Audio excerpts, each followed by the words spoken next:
Hey nerds, happy holidays and welcome to the Brief Nerdity podcast. I'm Trent and I'm your host for tonight. And I'm Ryan, joining him. Not the host this time. Switching it up this week.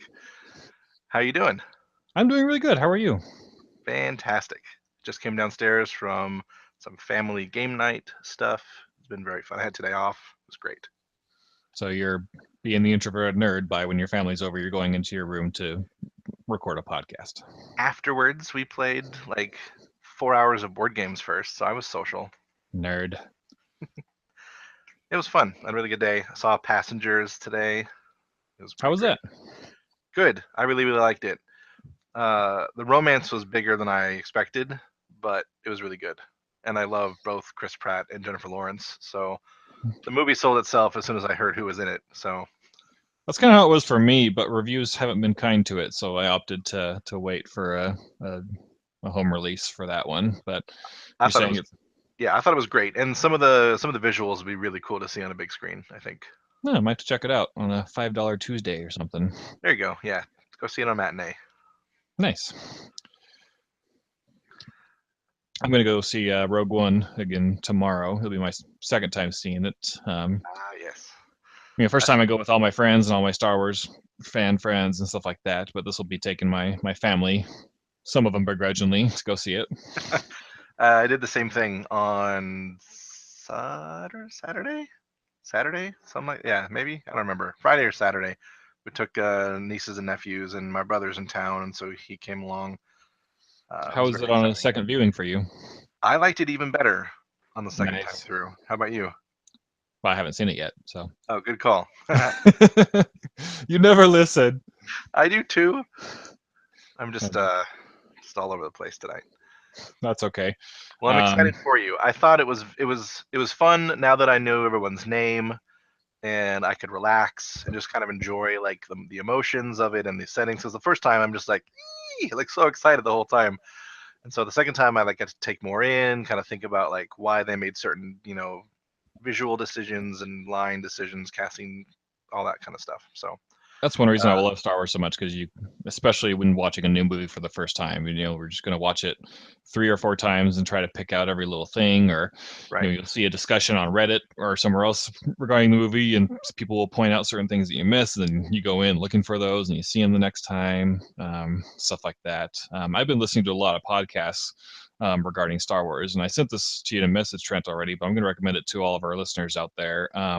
If you like music at all, or at least love the Star Wars music. I'm not a super big music guy, but I love the Star Wars soundtracks, and I wouldn't say I was cautiously optimistic because that's still a little bit too negative, but I was sure that Lucasfilm and Disney would do the right thing with the soundtrack to Rogue One, and of course I didn't leave the movie disappointed whatsoever. But there's a podcast, it's a Rebel Force Radio podcast, where they do a series on there called Star Wars Oxygen, which is huh? where they dive into the music of Star Wars. And in episode 38 of Star Wars Oxygen, they do a Rogue One analysis of the music. And like, all of you need to go out and listen to it because I was floored by some of the Easter eggs and hidden nuances to the soundtrack and how it relates to the story as a whole, how it connects to A New Hope and even the prequel trilogy, and a lot more. And just the music of that movie was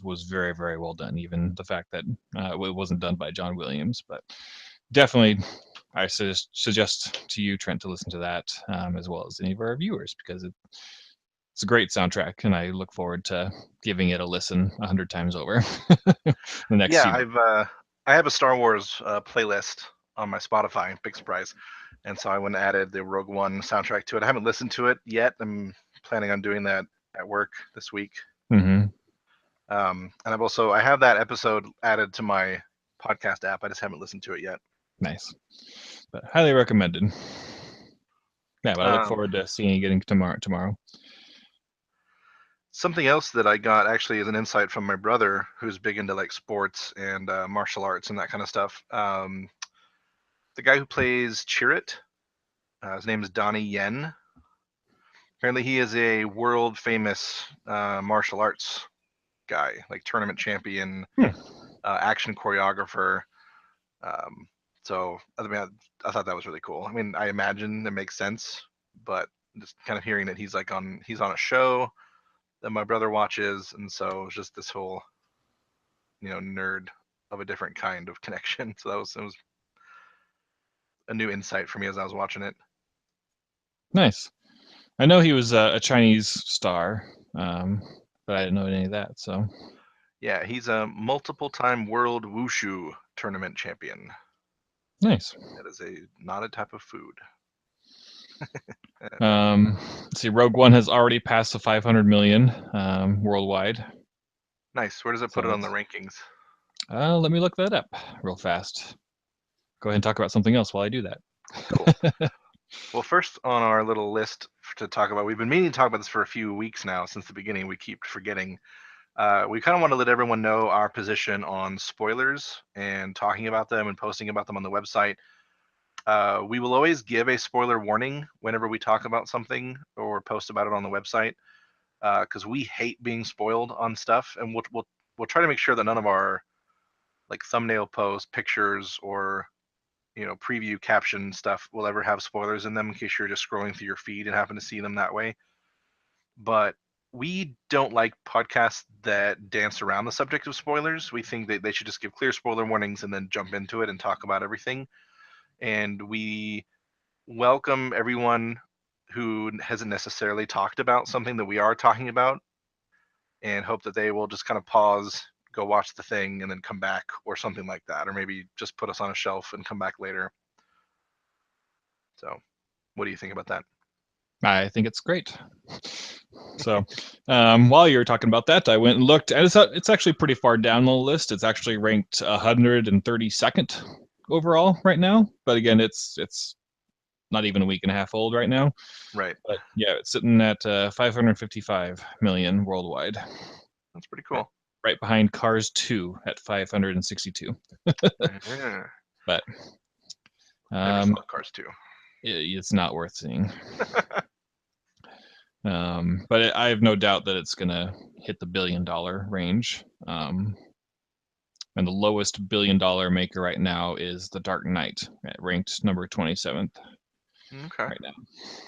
So Yeah. it made I have a 1 feeling billion, 4 million. I have a feeling it'll do really well. I think it will. It's not that big a deal of a record, but it actually beat Force Awakens' 11th day record.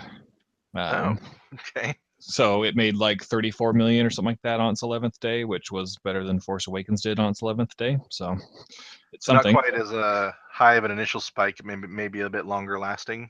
Yeah. I personally know a lot of people, especially my coworkers, who just, I was pretty much the only one in my department, in my office, who was going like opening weekend. Everyone else was purposely avoiding it just to avoid the crowds. Right. Yeah, I had a ton of people ask me that like Friday and the next week, and we're just like, "Hey, have you seen Star Wars already?" And I'm like, "Of course I've seen Star Wars already."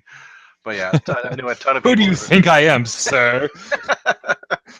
I mean, yeah. So I most of them told me they were going to be going around Christmas and New Year's. So yeah, it's going to enjoy some long legs and be a big moneymaker, showing that Disney slash Lucasfilm can pump out quality even if it's not a saga film, and that the non-saga films will still make a lot of money. So good on them. Yes, I'm excited. So what you playing right now? At the moment, I'm into a game called Space Engineers. I've been playing it a ton and posting a bunch of screenshots. Nerd. I know. It's like Legos meets Minecraft meets Kerbal Space Program. Like it's super fun. It's open world. Uh, I'm playing it with a few friends online, and so you build ships, and then you mine for resources, and you can build mining ships, and you can build space stations and giant ships, and literally anything you want that you can think of. So it's pretty fun. We've been Nice. doing a ton of stuff with that the past week or so, I'd say. So it's a PC game. It's on Steam. I highly recommend it to anyone who likes those kinds of open world creative. It's not nearly as heavy on the survival aspect. There's not really a penalty for death because you can just keep respawning. It's still very much early access, which is something that I like that I know a lot of people don't like. Um, Like so me. right, you probably would not enjoy it, but it is, as of this podcast anyway, currently 50% off on Steam. So it's like $13, and it's a ton of fun. Go play it. So that's what you're doing with all your time when you don't have time to play Division with me. Yes, that is exactly accurate. Oh yeah, um, Trent's all like, "Hey, let's get back to Division." Okay. hey, it was not my idea. Although I'm still up for playing it. You just keep getting me on nights that I'm busy. Sure. I'm just Before, logging in solo, playing stuff we've already done. I've already completed my oh, gear set that I wanted and stuff like well, see, that. there you go. You as soon as I log back in, you can carry me on the content that I haven't done yet. Yep, sure. But I've also Um, been playing a lot of the Star Wars Heroes mobile game again. I got into that again. I got the nostalgia feels with Rogue One, and I've been seeing a lot of like sponsored posts about it on Facebook when I scroll through. Uh, Man, they got you hard. they did. They added ships to the game. You played it, right? Oh, I played it so hardcore when it first came out. I probably And for then the you first 3 or never 4 played it months. again. Well, I was like in the rank, like the double digit ranked on my server, and then it just got to the point to where like I had to spend money if I was gonna do any better. Right. Because I think it was Barris Ophi who was pretty OP at the beginning there, and people who Yeah. like paid for a $40 pack that got her like pretty early on, and like I don't remember exactly what she did, but like she couldn't.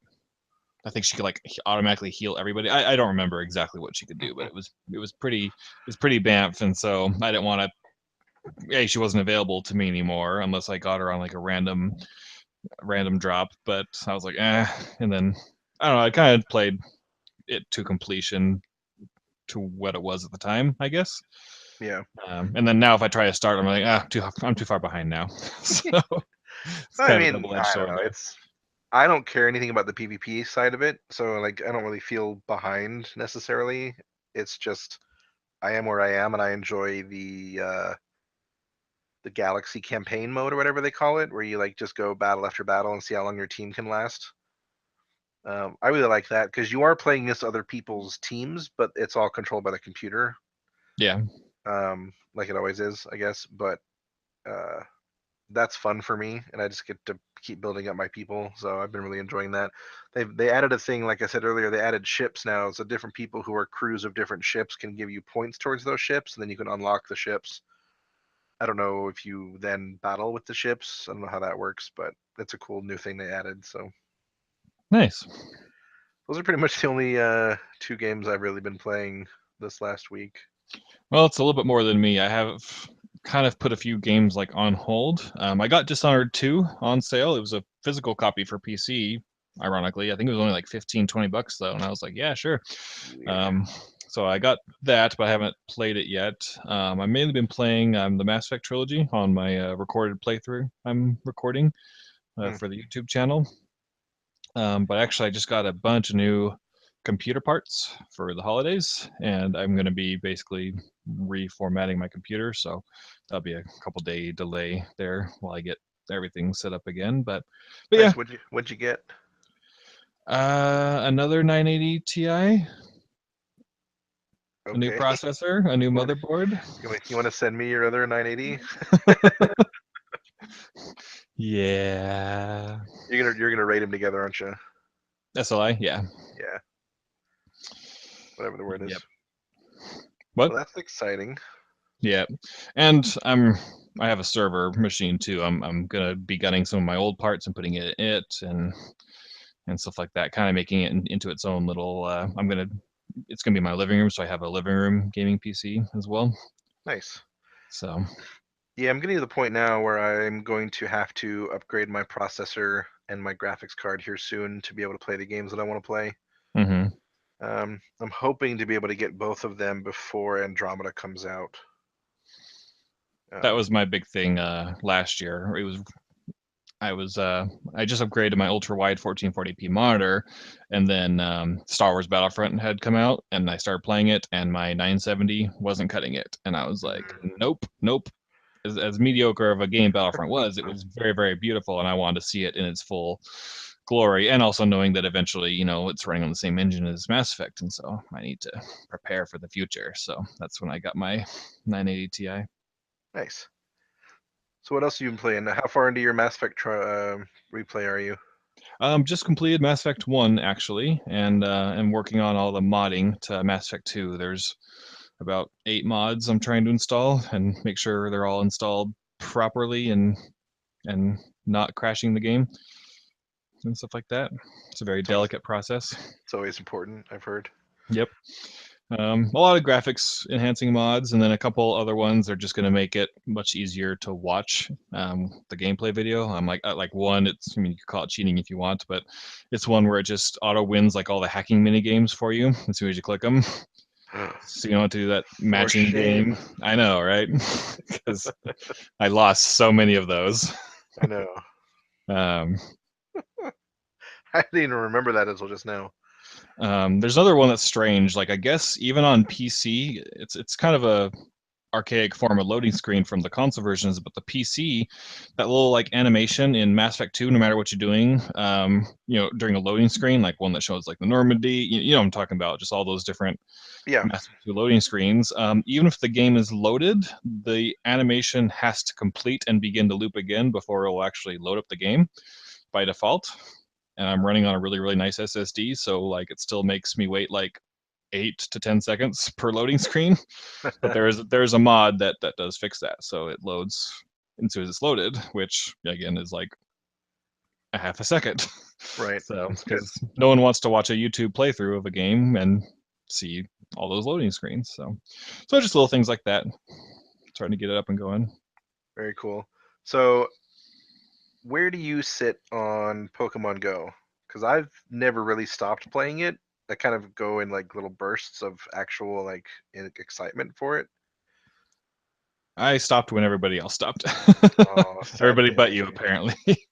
I'm not the only one. There's dozens of us. Dozens. There are millions. Thank you. Worldwide, anyway. I mean, I don't know.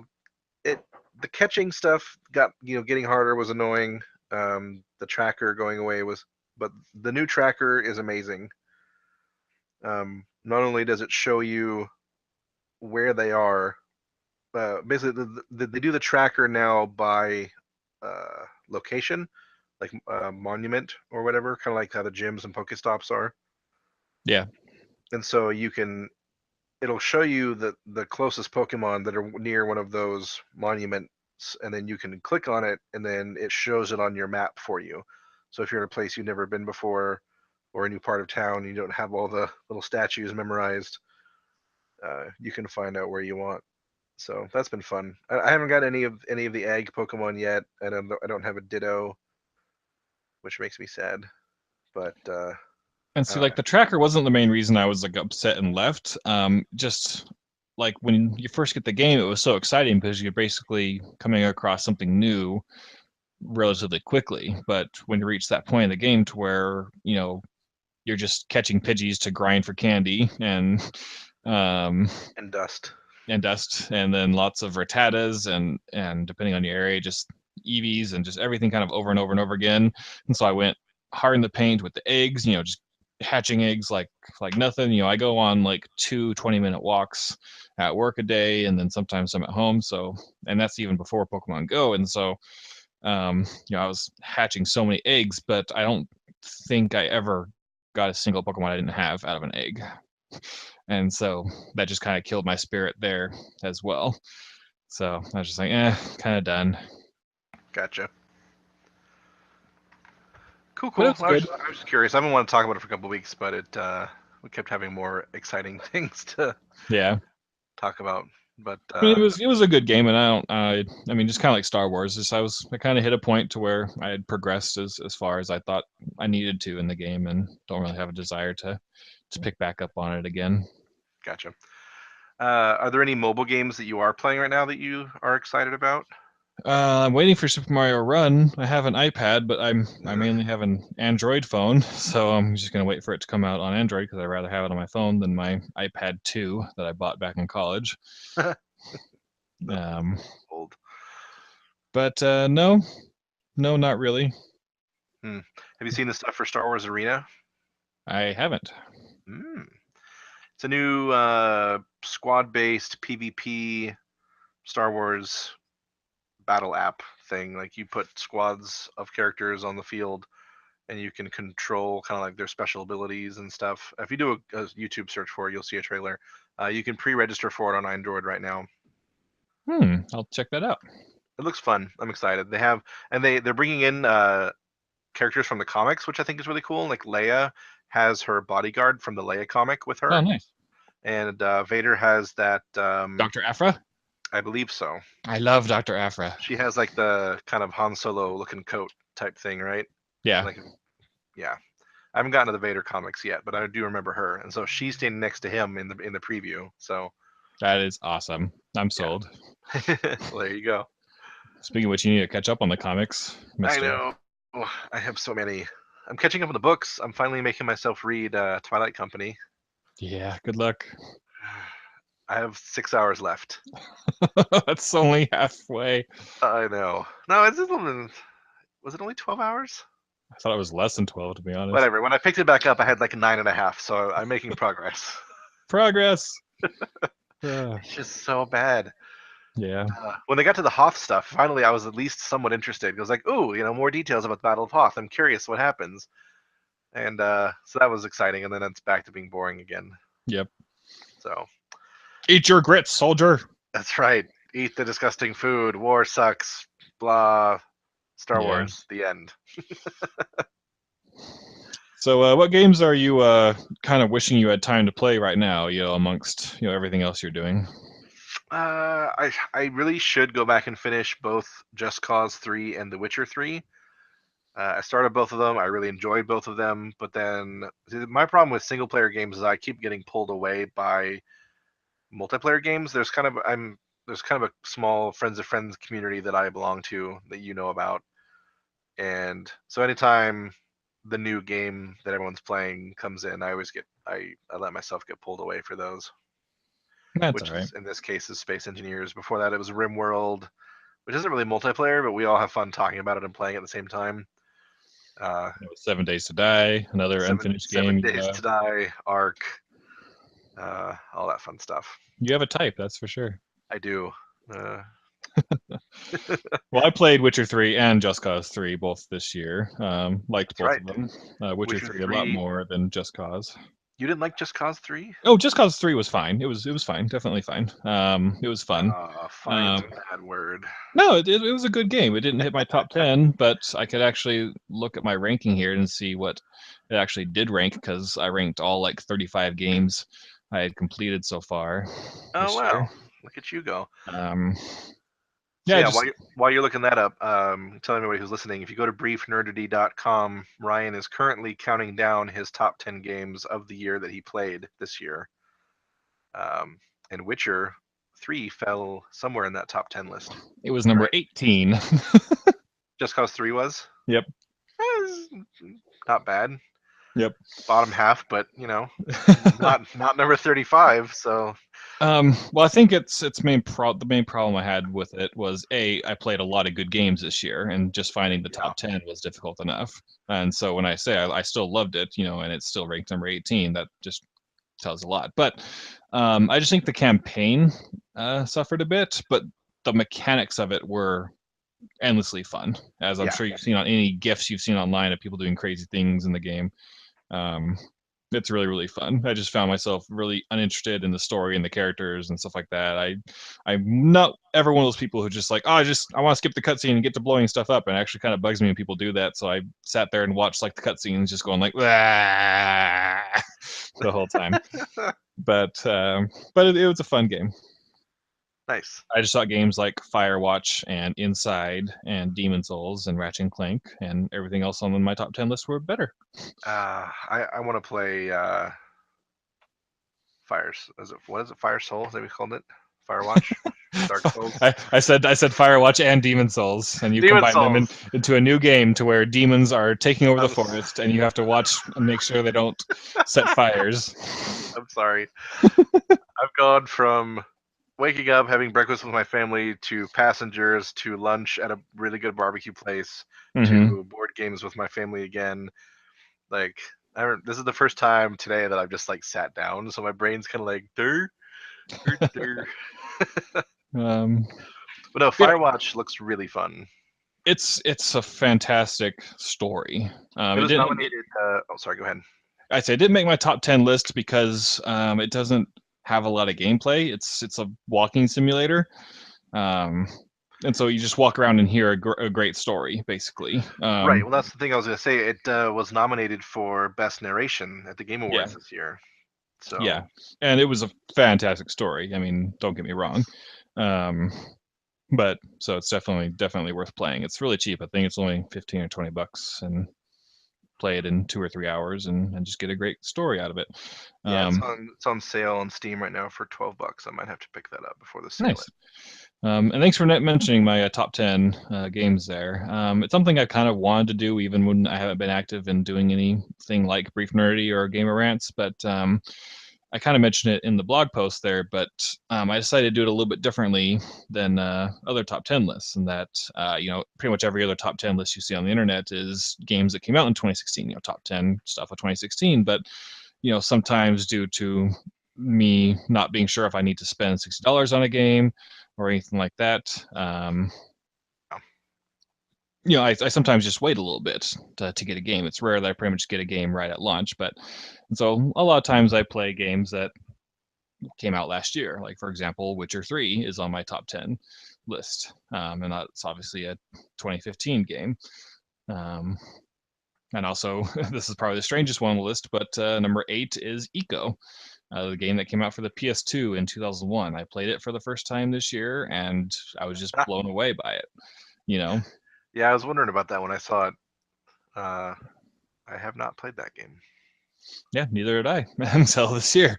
And so I kind of played it in preparation for Last Guardian, and it was just like, wow, this is a beautiful game. And it's especially telling because I'm one of those hard people that it's really hard for me to go back and like play a PS2 game and judge it, I guess, for the quality of its time, I guess. But Yeah, it's a testament to Eco that it has stood the test of time and is still a great game even in 2016 to someone playing it for the very first time. that's good. I do have a problem with going back and playing older games. I'll be Mm-hmm. honest. I've never replayed Mass Effect for that reason. Oh yeah. I might go back if I get the mods that you used for some of the stuff for it, but Mm-hmm. yeah, it was always kind of painful for me. And I kind of want to take a few moments here to talk about some of the worst games I played in 2016. Uh-oh, Um, here comes the shade. Yep. So I'm kind of just on the same subject. My number 5 worst game was Psychonauts. I'm gonna get crucified by people for saying that's this because Psychonauts is a beloved PS2 era classic. But it was just not one of those games that translate well into a 2016 gamer, I guess I would say. I could appreciate it for what it was trying to do and what it did at the time, but it was Yeah. a game where I just had to kind of just trudge my way through and hope it would end soon. Ugh. Um, I'm going to combine number 4 and number 3 kind of together and talk about them together, but because they're both Telltale games, but The Walking Dead Michonne and Minecraft Story Mode. Like, Yeah, I've heard bad things about Minecraft story mode. just Telltale just has some of the best storytelling in gaming when they do it right, and when they do it wrong, it's just so bad. And both Minecraft Story Mode and Walking Dead Michonne were just so bad. To be fair, Um, for Minecraft, my nephews love it. The yeah, story mode game. and They just played it this holiday. that's probably what they were going for. I mean, when you have games like The Wolf Among Us and the original Walking Dead kind of under your belt, things like Minecraft are going to be a lot lighter. But Right. Was it um, marketed as a like more kid-friendly experience I or think it was, yeah. okay, It was rated E when pretty much every other Telltale game is rated M. So that makes sense. Yeah. Wolf Among Us and season 1 of Walking Dead are definitely M. yes, and definitely masterpieces that you should check out. Yeah. Um, So what about Michonne didn't you like? well, it was only 3 episodes. So it was kind of them just kind of trying to bank in and get some Walking Dead money that they got before. And it was one of those games. I mean, you and I have talked about the illusion of choice in the game, and we think Yeah. it's silly when people like complain about Mass Effect 2, and they're like, "Well, I want to not join Cerberus, but they didn't let me. You had to Right. join Cerberus and stuff like that." It's like, well, duh, you wouldn't have a game, but Right. like for example, at the very first episode, you're kind of on this ship and you're kind of getting some supplies, and then some like kids show up, and not kids, like teenagers show up, and like they basically had found the supplies and they just hid them there temporarily, and you were kind of taking them, and then those teenagers are in trouble from another group, and that group shows up and like sees you with the stuff and the kids, and they think you're together, and they capture all of you, the teenagers and you, and they take you to their home base.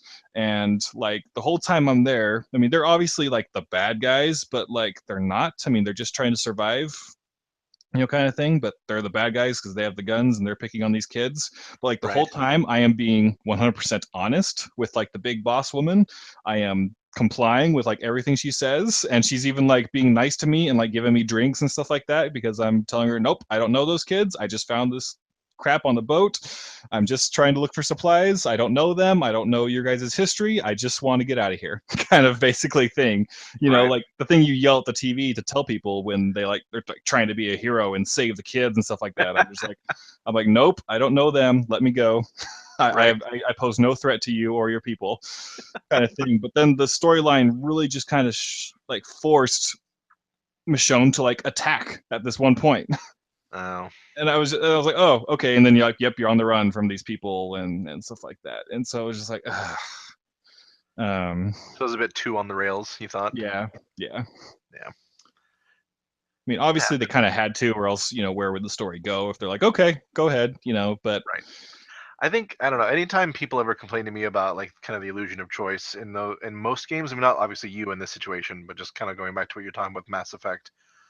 It's like Mass Effect is a specific narrative with a bit of variation there. Like you can control certain things, like you can customize your experience for you. Like my playthrough and your playthrough are very different, but it's the same basic story. Whereas, like, if you want complete choice over everything you do, go play Fallout 4 or Skyrim.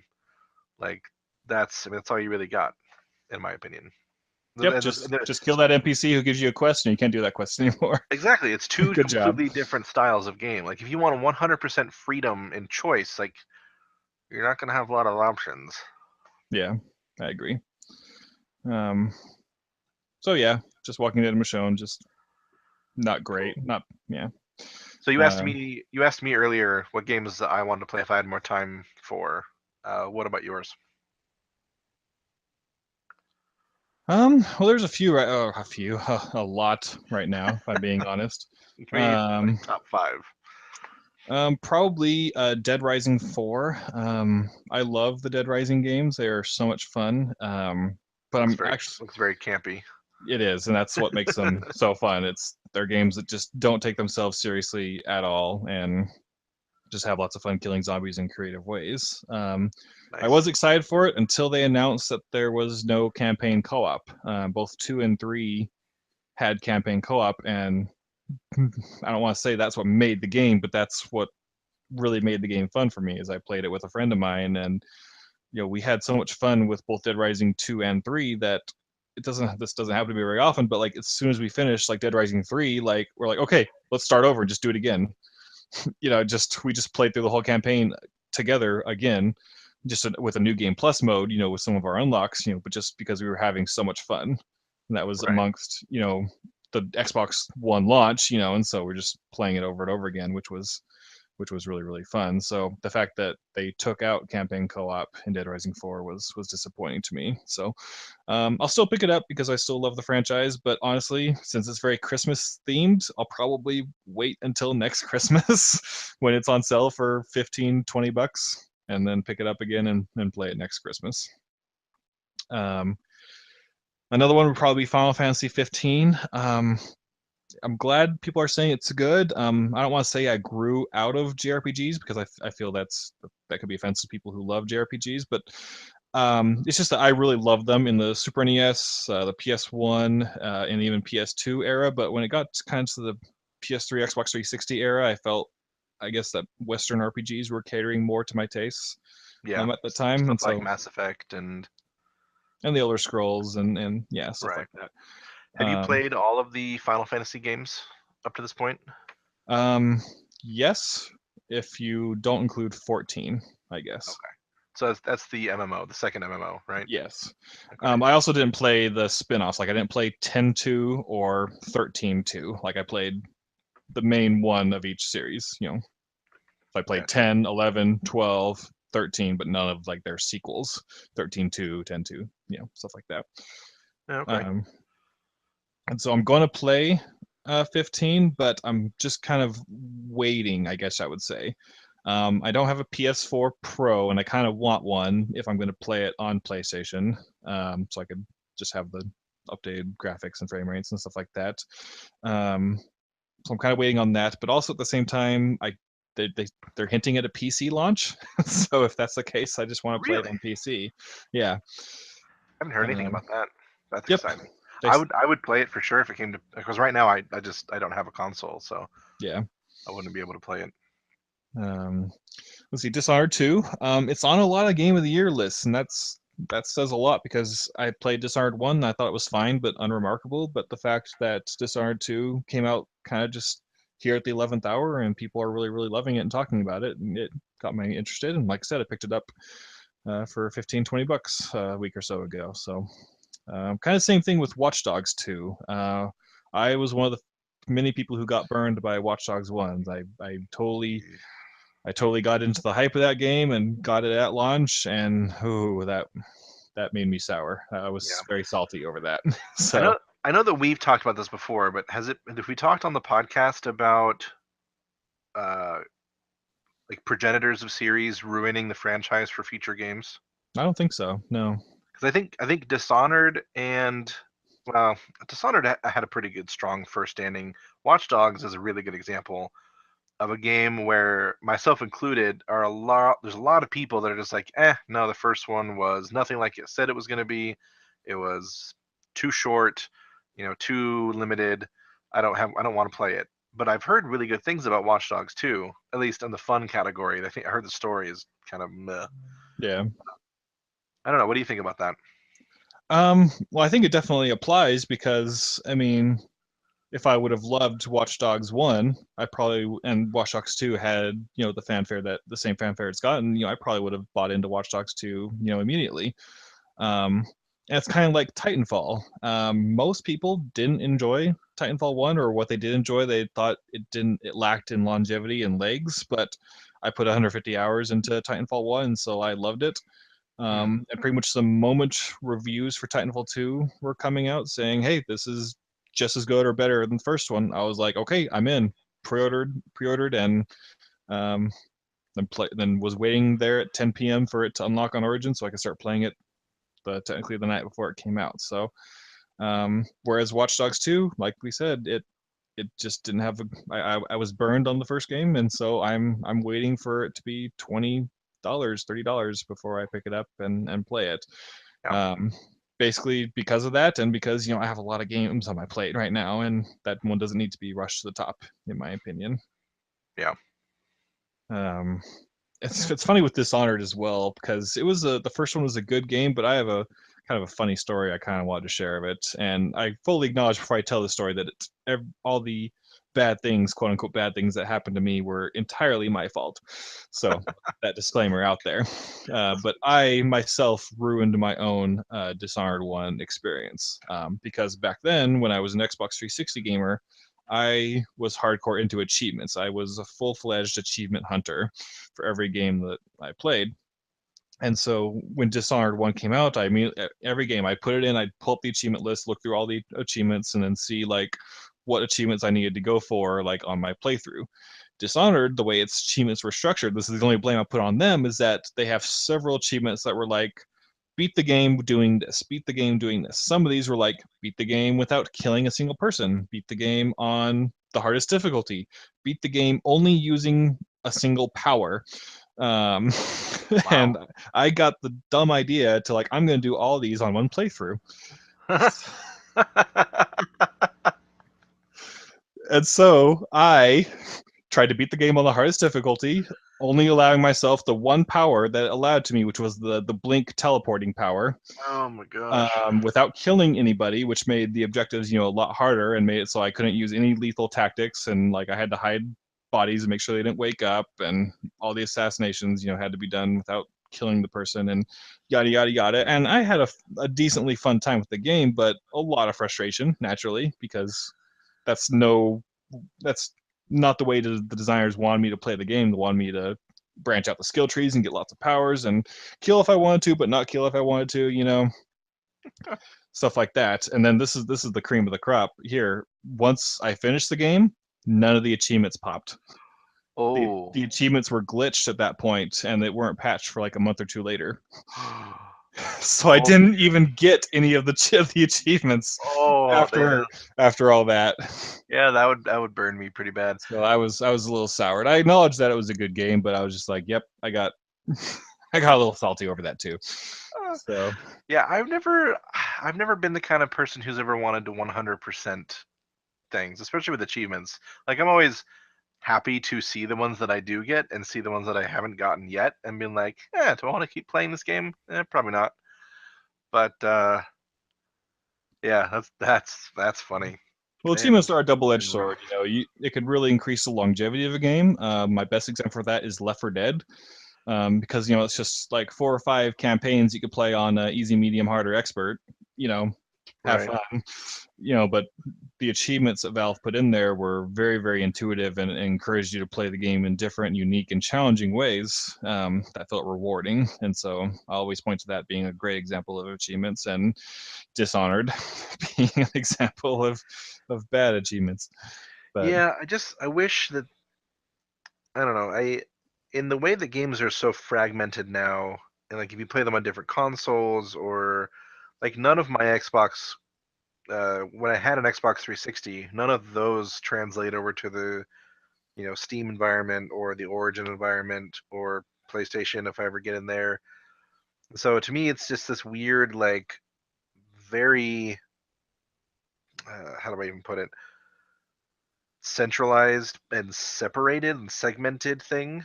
yeah, So I don't know. I can see that. Yeah, they're good and bad. So Plus, there's the fact that you lost your entire gear score at one point due to something kind of stupid. I did. Well, I won't tell the whole story, but yeah, I lost my original Xbox Live account with over 100,000 gamer score, and probably $1,000 worth of digital purchases. But the silver lining is that it drew me to the PC Master Race, which is the best gaming platform. There we go. I'm very happy where I am, and especially with like I said, with playing Mass Effect the first time through for the first time on PC. My girlfriend is literally playing through the trilogy right now, and I go down, look at TV, and I'm just like, ugh. It's like 720p and like 12 frames a second, and after me playing it through with all these graphic enhancing mods and 1440p, and yeah, you're such a visual snob now. I am. It's terrible. Look at me with my two 980 Ti's. I have a problem.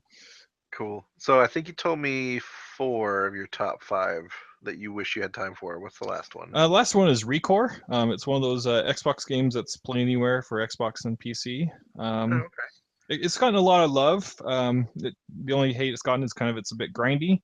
But yeah, it looked really good, and then I got it on sale, and so it's the one I have installed on my computer, ready to go, just when I have some free time for it. Very cool.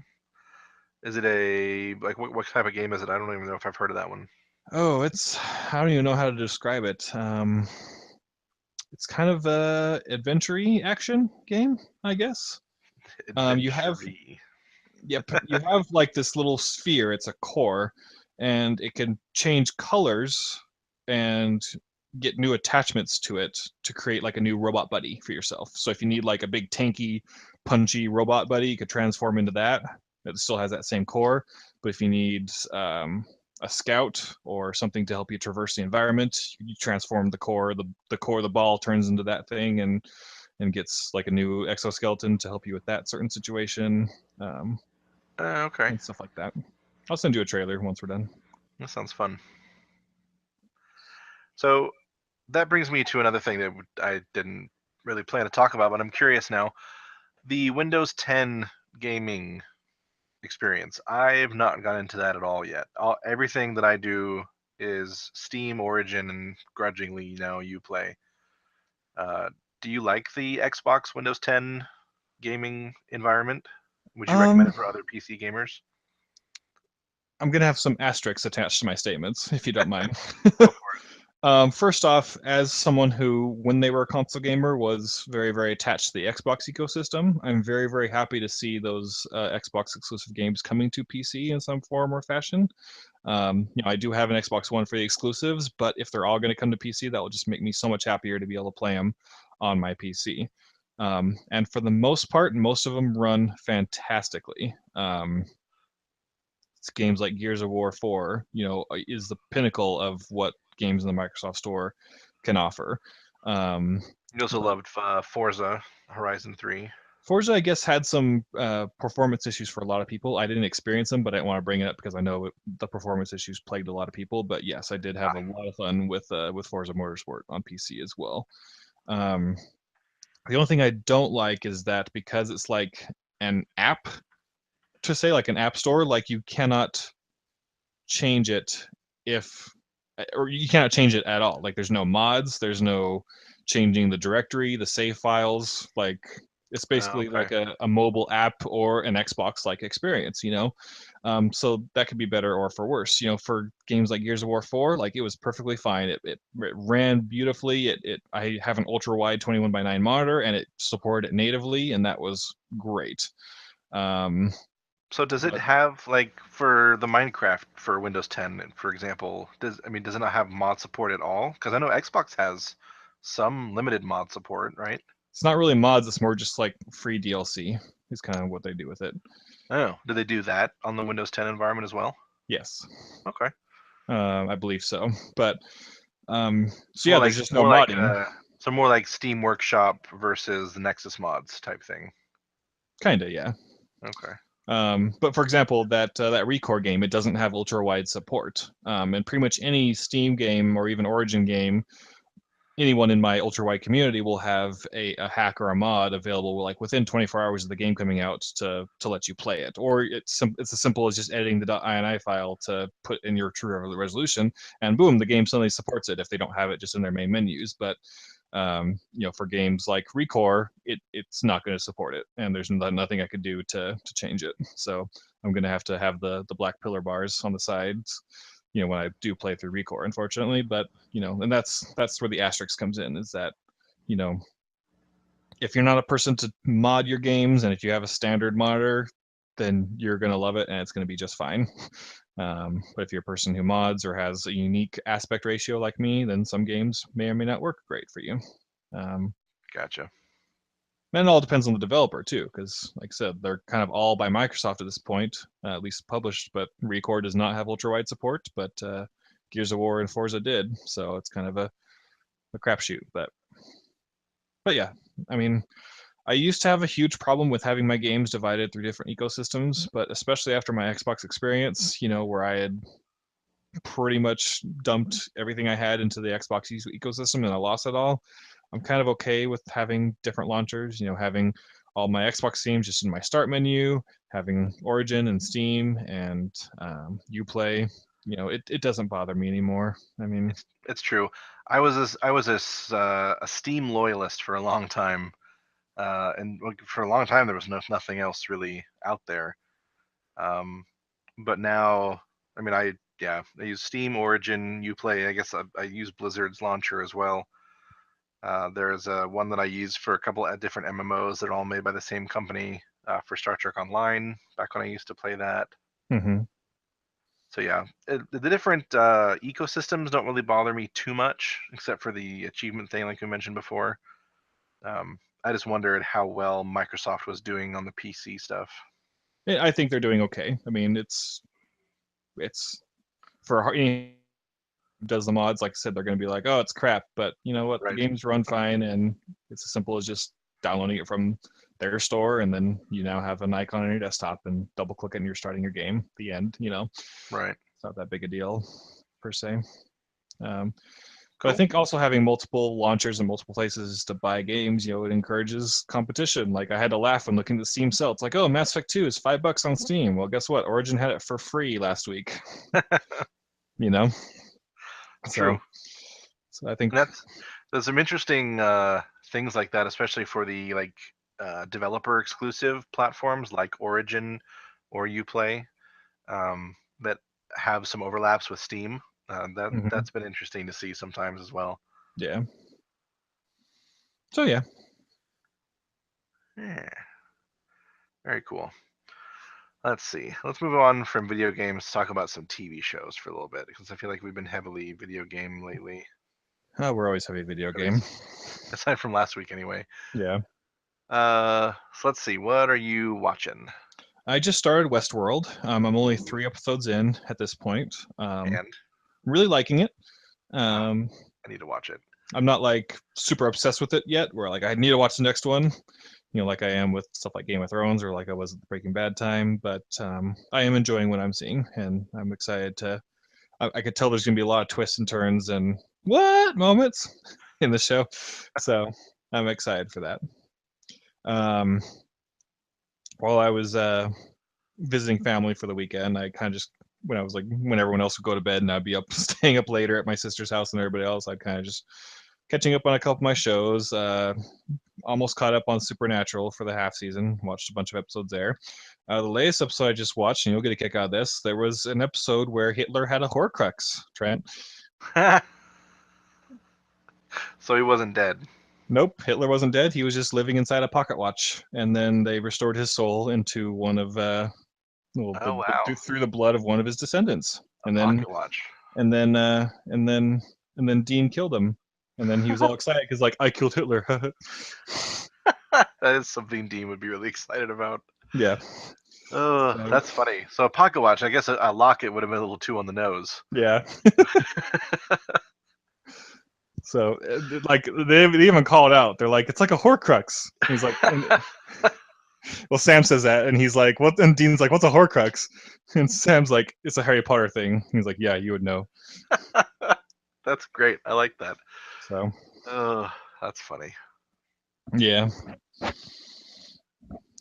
but Supernatural. I'm actually liking this season a bit better so far, at least better than last season. Um, Mainly because they've put Crowley and Castiel together.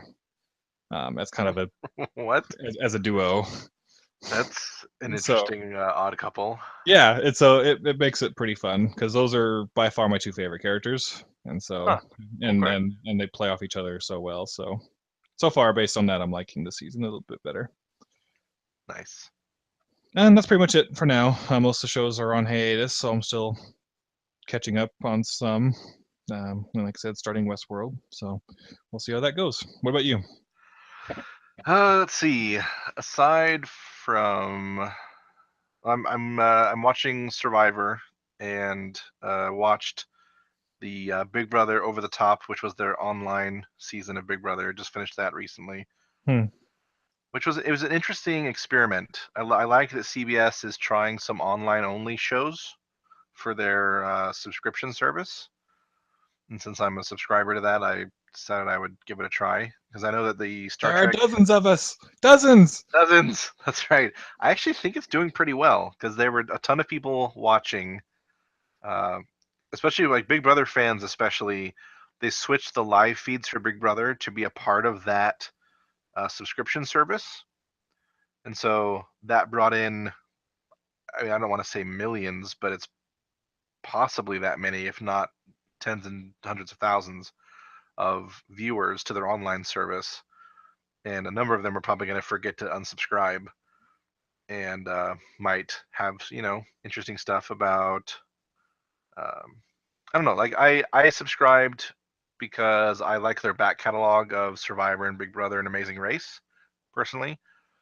Um, and I'm excited about the Star Trek show that's going to be coming out next year sometime.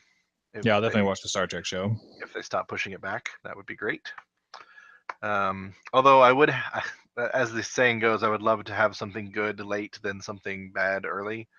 So I'm hoping that they're taking the time to make needed improvements, like maybe the ship design. Please change the face. It looks awful. Um, I don't know. I'm worried about that show a lot. But aside from my reality shows and my Gilmore Girls rewatch, which I'm sure everyone's thrilled to hear about, I watched the Sense8 holiday special episode that released on the 23rd on Netflix, and it was awesome, super fun. Have you seen Nice. that show? I haven't. I've heard a lot about it, but It's very I haven't cool. seen it. It's got a sci-fi premise in that. I mean, you know the premise, I assume. Yeah. Well, for anyone who's listening that hasn't heard about it, basically, 8 strangers discover that they have become mentally linked across the world, and so they're all from different parts of the world, and they start to be able to share experiences and memories, and then they can like take over each other's bodies and give each other their skills and stuff. So like there's like a martial arts expert that lives in Seoul who helps like the other people fight, and it's very cool. And just the way that they shoot the different scenes and the way that the characters come in and out, and like the the cinematics is incredible. It's made by the Wachowski siblings. I think it's directed by Lana Wachowski, who are the creators of The Matrix. Um, so just some of the stuff that they come up with visually is just really cool. It is very sexual. If sex bothers you, you should not watch the show. Um, Same with uh, Westworld. yeah, probably HBO, I imagine. So, and it's also very sexually fluid. There's a transgender main character, which I think is amazing. There's a gay main character, and they do not shy away from their sex life or their, because it's the same as everybody's, you know, they're not treated any differently than their straight counterparts, which I think is awesome. Nice.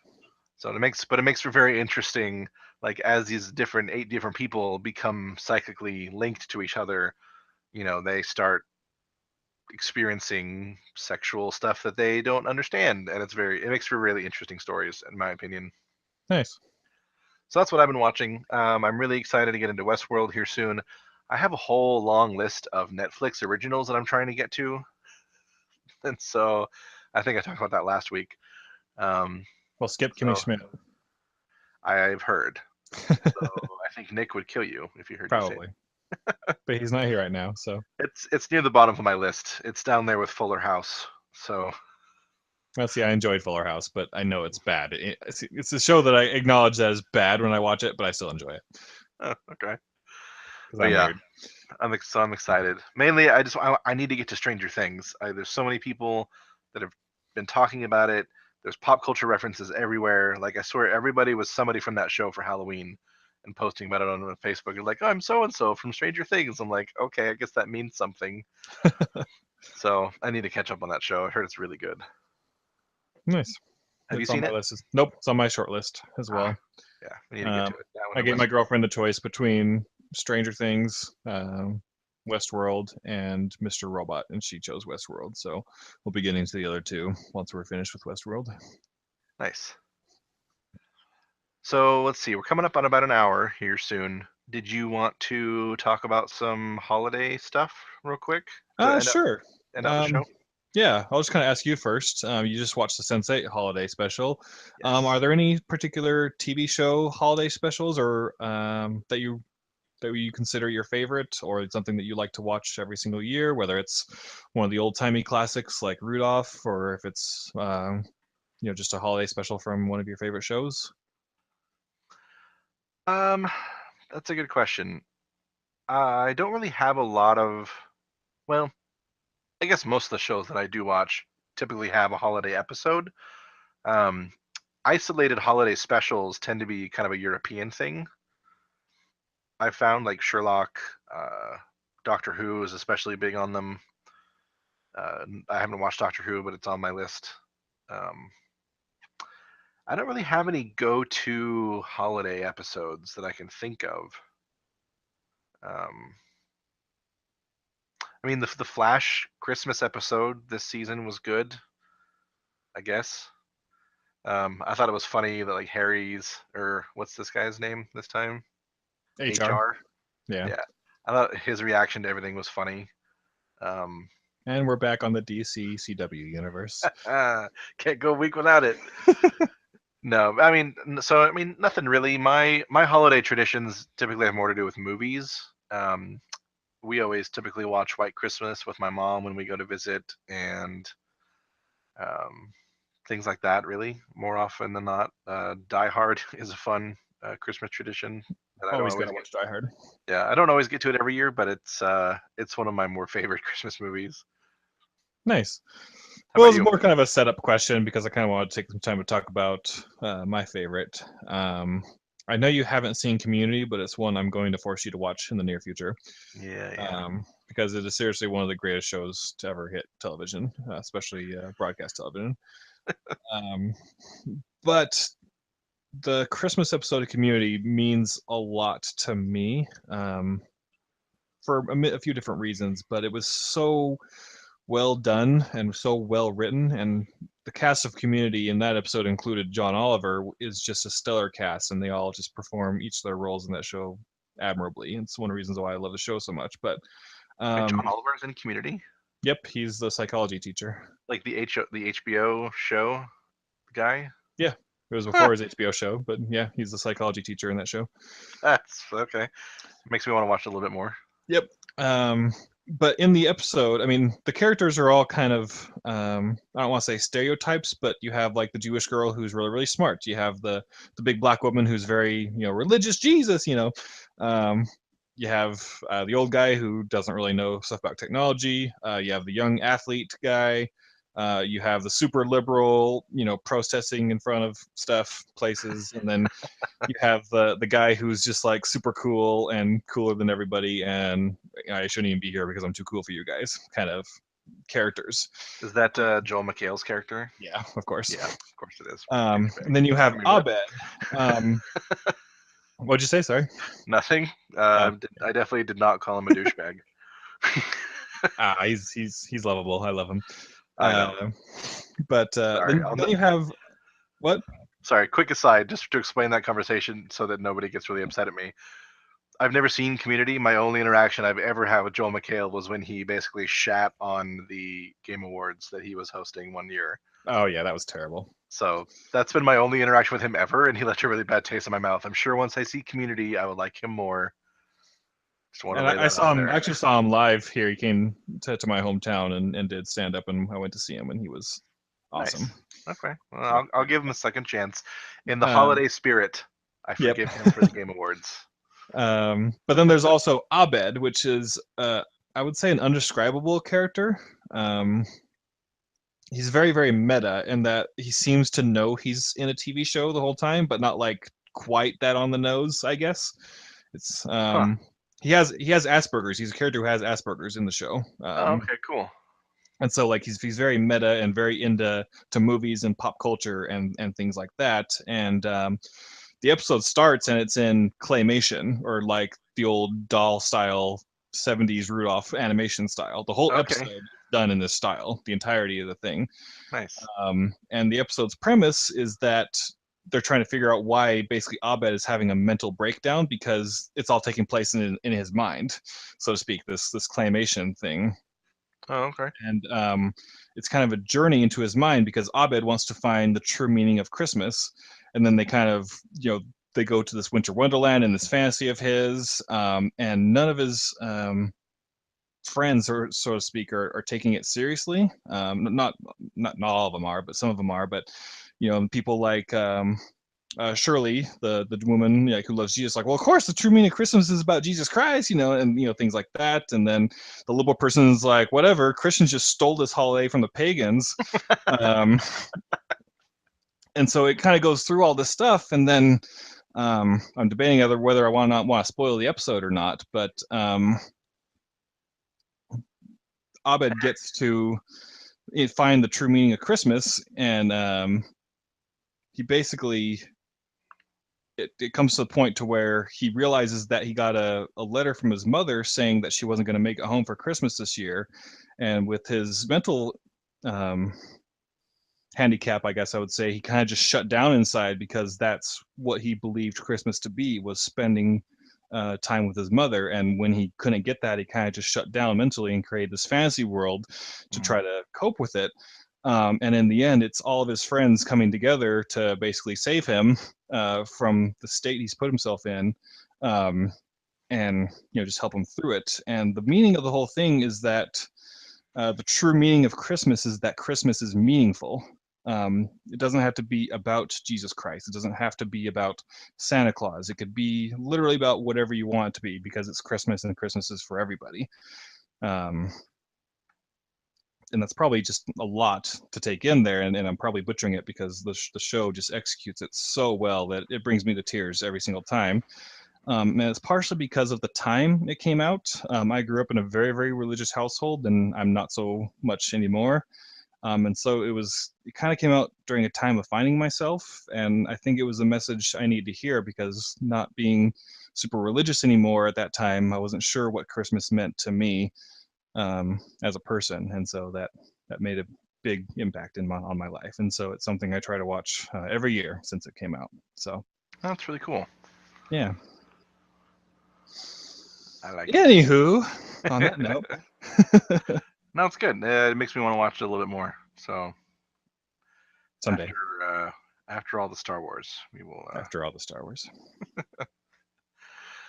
So, anything else you want to talk about this week that we didn't get to? We could probably just wrap it up for now. Maybe move through things in next week. Sounds good.